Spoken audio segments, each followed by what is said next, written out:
Hey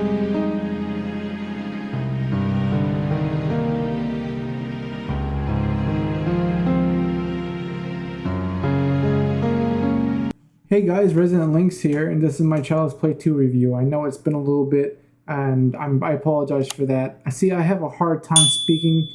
I don't know why, especially to the camera, because I'm not speaking to someone actually next to me, and I apologize for that.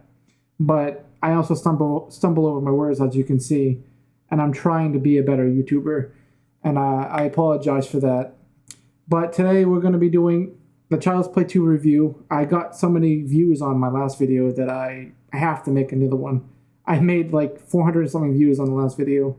So, I mean, Child's Play 2 is my second favorite in the franchise. You'll see what's my first favorite. And this is kind of like off the cuff also.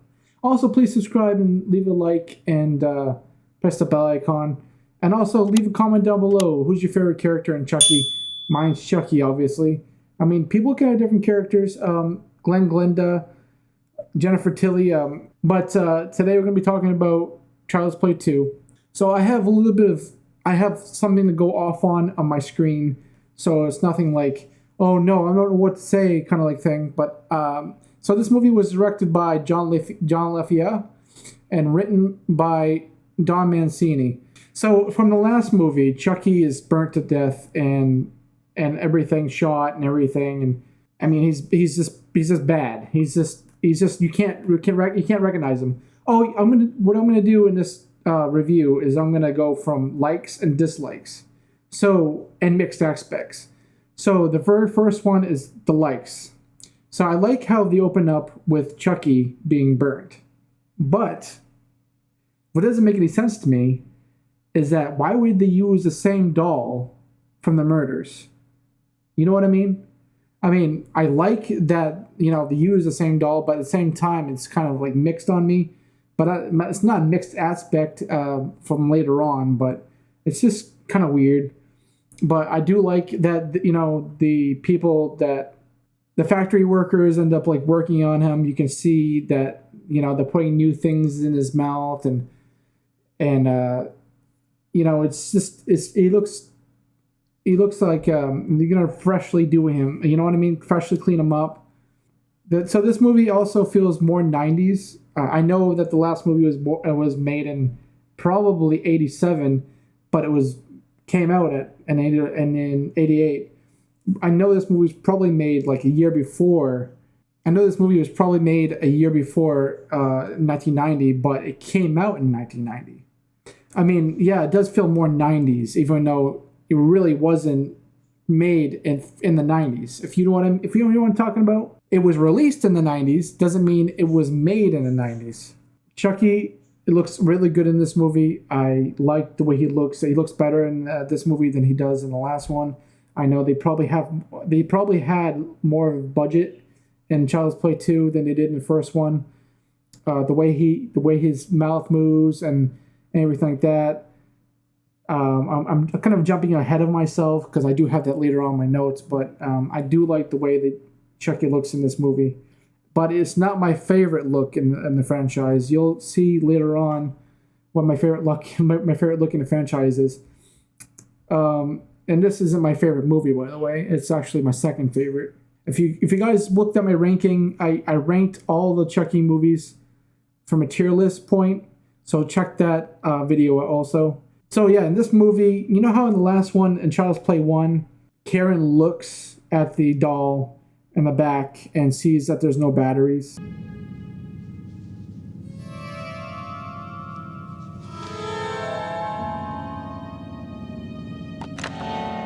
Hi, I'm Chucky. Wanna play? I like how in this one, the people made sure that you knew there's batteries in the Chucky doll. Because actually it was a close-up on a person putting batteries in the Chucky doll. And I like how it actually sets up for later on because Andy's smart.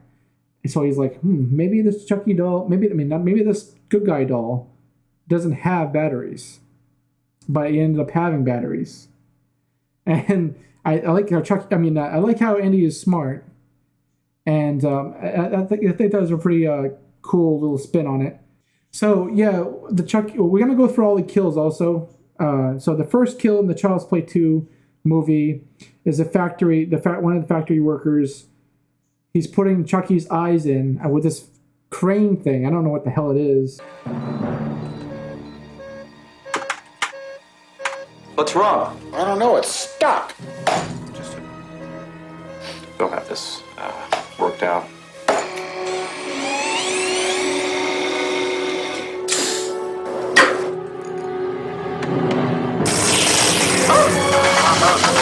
Some kind of like machine that they had put the eyes in manually, and Chucky ends up getting the eyes in, and then the guy places his arm on the actual crane itself, and it gets electrocuted, and that's how Chucky comes back to life. I think that's pretty cool. I mean, you get a kill, and you get Chucky coming back to life. I thought that was a pretty cool touch too. So yeah, the factory worker ends up dying. Chucky gets his eyes in. And you don't know if Chucky's alive or not, but I mean, electrocuting him, and also, you know, that's how Frankenstein, I think, come back to life. You know what I mean? Comes to life. So I mean, that makes sense. That would bring Chucky back to life. But later on, when this other factory guy talks to this corporate guy, which actually they're both corporate guys, but I think his corporate assistant, he ends up talking to him. Chucky ends up appearing next to the door, which is weird. They never really explain it either. It's like nobody brought him over there, so obviously the doll came there himself, walked over or whatever. But I think that was a cool little touch also. So yeah, and then we cut to the orphanage with Andy and well, not really Andy, his foster parents, which I don't like one of them. But he's supposed to be like that. He's supposed to be a dick. Is Phil. And we also get Joanne. But Joanne's pretty sweet. I like Joanne. But Phil, he's a complete dick. And we get our first glimpses of him being a dick in this movie. When in the beginning. When you first show him. He's like, are we really, really fit to be this person's actual family? And because it actually makes sense, though, if you really think about it. Are they? Because, you know, from the last movie, Andy went through a whole bunch of shit. I don't understand. I mean, he made sense. He must have known. He must have seen. He must have went back in, like, some kind of thing and seen that Andy. I mean, they must have given him information about the last time, about the Chucky doll and stuff like that. But he made sense. And I also think that Alex Vincent's acting as Andy in this movie is a lot better. In the last movie, he stumbled over his words a lot, like I do sometimes, and I apologize for that. But I'm doing a lot better. Obviously, you can see I'm actually doing a lot better than I thought it would be. But I like Alex Vincent in this movie. I think it's the best he's actually done, even when he's older. No offense to... But he hasn't acted in so long to the point where I think he just lost a lot of it. But it's cool that he is back in a new franchise. And I mean, in the next movie, you'll see that he's replaced by Justin Whalen as Andy. It's not the same exact... It's the same character. But but the reason why they did that is because they wanted to make it so soon. You know what I mean? They wanted an older Andy, but we'll get to that when we get to Child's Play 3. But I think Andy is better in this movie, so yeah. Then we come to this. Then we come to one of my favorite characters in this movie, Kyle. Kyle comes back later on in the series, but in this movie, I think she's utilized really well. I think she could have been better utilized in more of the franchise. They didn't bring her back for any of them except for the end of Cult of Chucky. I think she comes back, and then the TV show. But I think she's probably been. I think she should have been probably more utilized in these movies. But I do like her in this movie. She plays a good big sister to Andy. And I also like that there's a setup of another good guy doll before Chucky ends up coming to the house. Like, Andy ends up getting freaked out because he sees another good guy doll. Would you like that? There are lots of kids your age in the neighborhood, Andy. I'm sure you're going to make all sorts of new friends. And then at first I was kind of like, why would they, if they know about Andy's past, why would they put a good guy doll? But then I heard that Joanne says, oh, I'm sorry, I didn't know that was in there. So obviously they didn't know. So that's one of the reasons. And I mean, I was kind of like mad about that. I'm like, why would you put, but then I'm like, no, it's actually, I could set up for later on in the movie. You know, in the very first movie, the Child's Play movie, Chucky doesn't talk at all for at least half of the movie. And like how in this movie, 10 minutes after we see Chucky, he's talking. They don't just keep him in the shadows that much in this movie like they did in the first one. Oh, Jesus! God, okay, what? Okay, what do you want? No questions, just drive. Okay. The reason why I think is because they have more of a budget, and I also like how they do that in this movie. Chucky is a lot better in this movie. Like I said before, he can talk and move. So I'm thinking they had more of a budget, and the technology is better. But I like how he talks now, like within 10 minutes of you actually watching the movie. So and then we cut to the guy, the assistant to the other factory guy, the old man. Well, I don't know his name. I don't think we get to it. But we cut to him, and he's coming to a store. He's buying some alcohol because of his anniversary. And then Chucky's in the back seat because he tries to put him in the trunk, but it doesn't work. So he puts him in the back seat instead. Chucky ends up setting the alarm off, and the guy comes out because he can't pay for the alcohol because I think they accept cards, only cash or something like that. So he coming out, didn't see anybody in the car. Chucky pokes out with a toy gun when he starts driving. And he says to pull over to him. No, drive. I think he says to drive to him. And he's like, don't kill me, please. He's like, just drive. So he drives, but the guy doesn't know it's a toy gun. And I think that's pretty funny too. And he ends up pulling over, and he ends up freaking out even more. And Chucky's like, bang, you're dead. What you want? Please, asshole. Take the car, and you can drop me off, but just please leave me alone. Please. You're dead. And it's a squirt gun. The guy starts to be like, oh, starts laughing. Like he thinks that, this guy's not going to kill me. Maybe he'll leave me be. And all of a sudden you see Chucky with a bag over it, and he like suffocates him with the bag. And we got a second kill in the movie within like probably 15 minutes of the movie. So we cut to Chucky opening the door with his hand. You don't see actually Chucky himself. And what I heard from the behind the scenes is that's actually not Chucky. It's actually one of the background guys. The reason why is obvious, because Chucky can't really open the door because he's just a puppet, or he's basically a puppet, not really a doll, if you really think about it. But he ends up coming into the house and seeing Tommy, which is the other doll's name. And he goes, Tommy says, I like to be hugged. And Chucky goes, shut up. And he hits him. And Tommy ends up freaking out. Shit. Hi, I'm Tommy. Shut up, you idiot. I'd like to be hugged. I'd like to be hugged. I'd like to be hugged. I'd like to be hugged. I'd like to be hugged. Hug I'd like this. To be hugged. I'd like to be hugged. I'd like to be hugged. I'd like to. So Chucky ends up beating the crap out of him with this family heirloom. You'll find out. I think actually they already talked about it in the movie, but I'll explain after. So he hits him multiple times with this statue, and ends up burying him in the backyard. He ends up burying Tommy in the backyard. And at first I was like, why would you put Tommy, the good guy doll, underneath a swing? Wouldn't you think that people would find it? I mean, it's right underneath a swing that you swing on. And obviously there was almost that kind of scene later on where Kyle goes over it because she's big. Not big as in big, but big as in tall, and almost digs him up. And Chucky goes, you can see his face. He's like, oh no, is she gonna dig this good guy doll up and figure out what the hell's going on.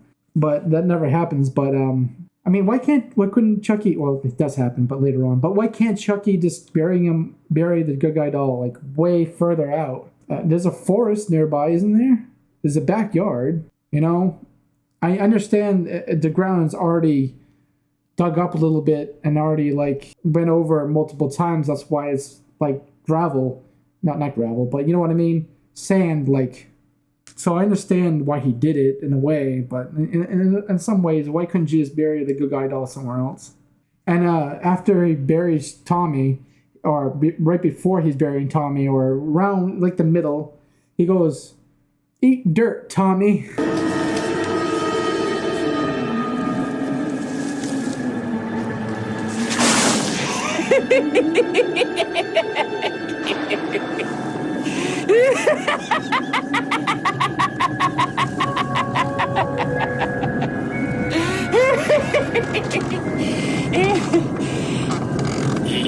Dirt, Tommy. I think that's hilarious. That's one of my favorite lines in the movie. "Eat dirt, Tommy," and then we cut to his iconic laugh. I think that's hilarious also because I love Chucky's laugh in all these movies, especially Bride of Chucky. But we'll get to that when we get to that video. And then after the next day, they find the broken statue, the broken heirloom, I should say, because that's Joanne's gift from her mom, and that's why she had it. And actually, Andy has a line later on saying, "Who are you going to give it to? This broken heirloom, right?" And she goes, "I don't know."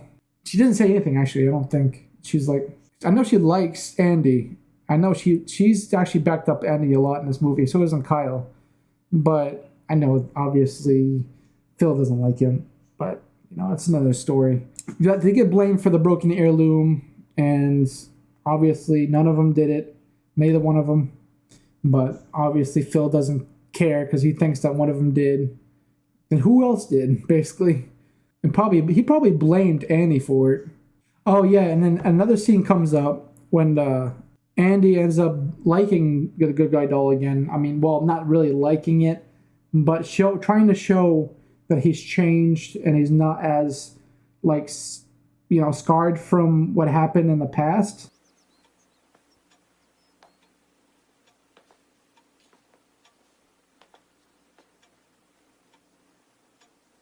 I hate you. Hi, I'm Tommy, and I'm your friend to the end. Heidi-ho! Ha ha ha!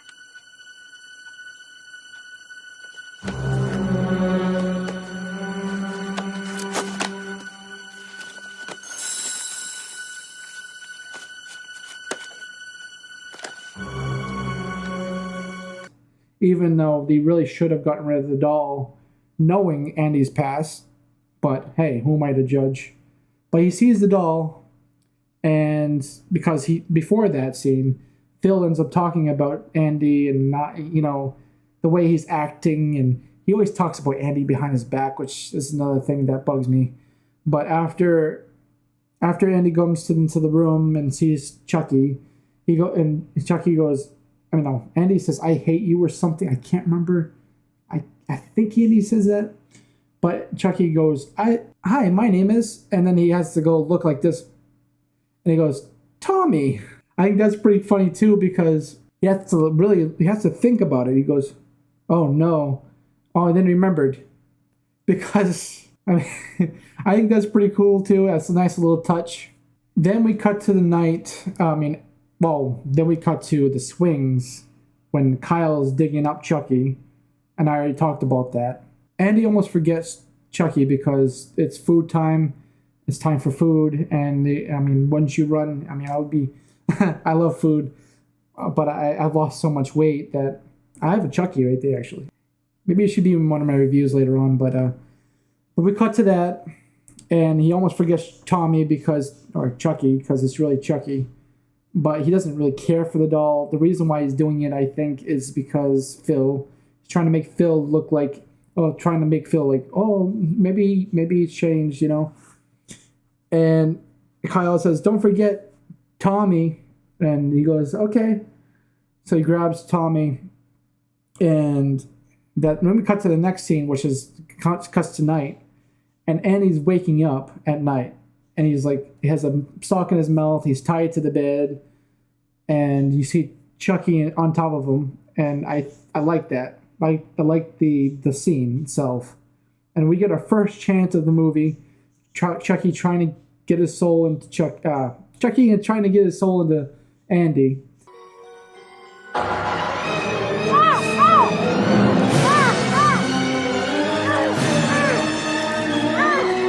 Surprise!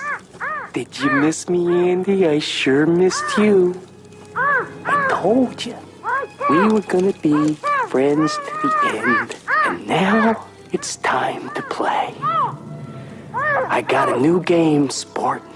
It's called Hide the Soul. And guess what? You're it. I don't know why I messed up with that. And then he says, "I have a new game for you. It's called Hide the Soul." It's not like Andy doesn't know what you're trying to do.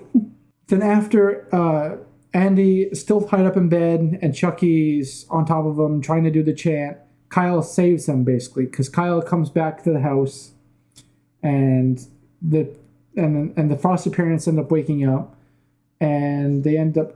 Phil comes into the room. Phil goes, "You trying to tie him up because you left and you're not supposed to be leaving because you're still underneath our roof." Basically, in those words, she goes, "No, I'm not. It wasn't me." How can Andy do that? How can Andy tie up himself?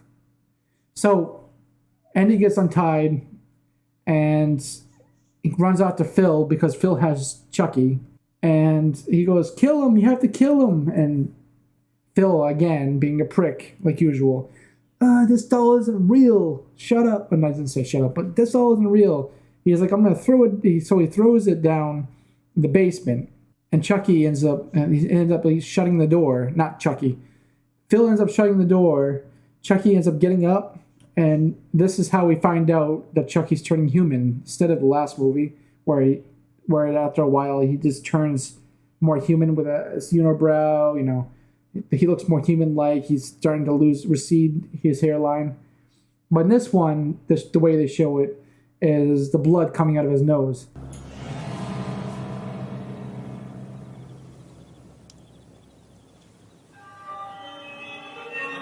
No! I'm turning human again? If I don't get out of this body soon, I'm screwed. And he says, "I'm turning human again?" So that's how they show it in this movie. And then we cut to the next day when Chucky ends up following Andy to school. And I like the visual of Chucky actually going on the school bus. You can see him grab and his legs. So, I mean, so you know that Chucky's actually at school with Andy instead of just cutting to them in school together, which doesn't make any sense. That's cool visual also. I like seeing Chucky's little legs on the school bus trying to grip to the school bus. Then we cut to the school and Andy's outside with a basketball, banging it against the fence, like I don't know what kind of fence, like a steel fence outside, and Chucky's inside, tampering with Andy's work because he wants him to get in trouble. He says, "Fuck you, bitch," on the note. Come on. Where is it? Where is it? Aha. And later on, you see Miss Kettlewell. She's like, she's grading the papers, and she sees Andy's paper, and she goes, "Oh no!" And then she doesn't say "oh no," but you can tell that she's just pissed because of it.